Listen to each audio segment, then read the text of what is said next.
Hello guys! Kumusta? Marahil napanood mo na yung last content ko about Starlink Gen 2 versus Gen 3 comparison. Doon na-discuss ko ang kanilang differences at features in terms of alignment, field of view, mounting, size, power consumption. Kung tingin mo worth it mag-upgrade or ito ang first Starlink mo, nasa tamang video ka. Tuturuan ko kayo paano mag-order ng Starlink V4 or Gen 3. Start tayo sa pinakamadali. First option natin is Lazada. Pwede sa kanilang website or mobile app mag-order. For demo purposes, Lazada mobile app ang gagamitin natin. Yung Lazada link nasa description at comment section. E-click mo lang, automatic itong mag-open ng Lazada mobile app. Papunta sa Starlink Gen 3 product page. Ang data lake ay ang nag-iisang authorized retailer ng Starlink sa Pinas. Nga pala, dahil may bumili na ng Starlink Gen 2 ko, sulit na sulit din si client dun sa offer ko sa kanya. Super thanks po sa tiwala nyo sa akin. Kasi package na yon, may free Ethernet adapter at may Crotic Hex router with filtering pa, powered by Sir Ronel Villa Gracia. Dito pala sa Lazada, may tinatawag na coins. Pwede ka mag-collect everyday. Then yung coins na yon, pwede mo magamit as discount pag nag-check out. Collect lang muna tayo. At ito na nga, proceed na po tayo sa tutorial. Bibili na ako ng Starlink Gen 3. Ganito lang po ang steps sa pag-order via Lazada. Click buy button. Mag-redirect to sa checkout page. Ang maganda dito kay Lazada, pwede ang COD or cash on delivery. Bayaran mo lang pagka-deliver sa'yo ng item. Pwede mo din bayaran agad gamit other payment options. Okay lang din po yun. If may voucher code kayo, pwede nyo din po gamitin. I-input nyo lang dito. Nag-post din po ako ng voucher codes ng Lazada, lalo na pag may sale events like 11/11, payday sale. Check nyo lang po sa Facebook page ko, Rowin Tech Solutions, at YouTube channel ko under Community tab.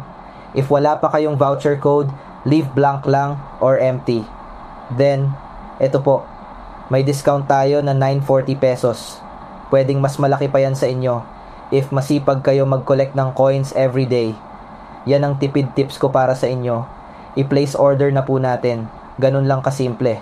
Success agad ang order natin. O di ba ang dali lang? Nakatipid pa kayo. Ito yung order summary natin. Ang problem lang, pagka-deliver niyan, wala pang internet yan at account.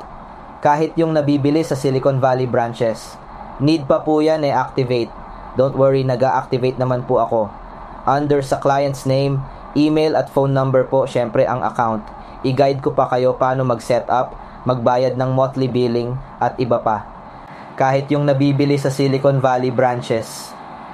Need pa po yan activate. Message nyo lang ako sa personal FB ko.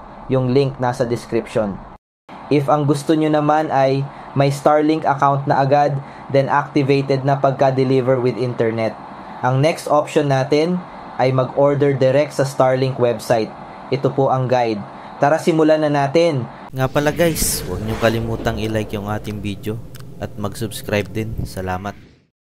Pumunta lang sa Starlink website. Then pumili ka if roam o residential ang gusto mong service plan. Dahil gusto ng client ko makatipid monthly. Residential ang o-orderin ko para sa kanya. Ganito po ako mag-process ng order sa client ko. Sundan nyo lang po guide ko if gusto nyo na rin mag-order. Bago ang lahat, i-ready nyo na muna ang mga details na gagamitin sa pag-order. Name, email, mobile number, shipping address at address ng paglalagyan ng Starlink. Lalo na if sa residential plan mag-subscribe na tig 2,700 pesos per month. Then syempre ang pambayad na 29,300. 28K sa Starlink Gen 3 plus 1,300 na shipping fee, kaya 29,300. Ang ginagamit ko palang pangbayad is Maya, formerly Paymaya. Doon kasi may Visa virtual card, meaning nasa Maya wallet ko na po ang funds. If ready ka na, tara simulan na natin mag-order. First step, kunin muna natin ang plus code address sa Google Map. Halimbawa, dito sa client ko, dito siya nakatira. If wala landmark sa map, pwede tayong gumamit ng coordinates. E-estimate mo lang if saang banda mo lalagay yung Starlink kasi hindi 100% exact address, basta malapit lang. Example ito. Mag-right click lang sa map. Copy at paste ang coordinates sa search bar ng map, then enter. Then click ang map pin. Dito makikita nyo na ang plus code address. Copy then bumalik sa Starlink website tab para paste ang plus code address. Then i-click ang suggested address. After nun, pwede muna i-click ang order now button. Second step, need natin ilagay ang detail ng account at shipping address. Fill up mo lang tong mga required fields dahil para sa client ko to. Direct sa name, email at mobile number ng client ko ang ilalagay kong information. Kaya legit na legit pag ako ang nag-process ng order. Para naman sa shipping address, direct na din po sa client ko. May tracking number po para parehas naming ma-monitor ang order. Third step, check out na natin. Syempre ang ilalagay ko ay ang Maya virtual card details ko para sure success transaction dun sa billing postal code. Ginagamit ko na lang yung postal code ng delivery address ni client. Then yung PCN, leave blank nyo lang po. Makikita nyo dito, service ay 2,700 per month. Ito yung para sa internet. Hardware or Starlink Gen 3 ay 28K. Then may shipping fee na 1,300 pesos. Ang total, 29 to 300 pesos. Make sure mo muna na at least may 29 to 500 na balance ka sa iyong Maya wallet. After nyan, pwede na tayo mag-check out. Click lang ang place order button. Then mag-ask ito ng OTP. Mag-text yun sa'yo. Pagka-input mo ng OTP, submit muna. Pag success ang order mo, automatic itong magre-direct sa order confirmed page. Tapos may confirmation code na lalabas. Meaning nyan, success ang order natin. Fourth step, Starlink account. Dahil success ang order natin, check na natin ang email. May ganitong email kang matatanggap. Ang importante dito ay ang email na. Set your Starlink password. Click lang ang button na ito. Syempre para ilagay ang password.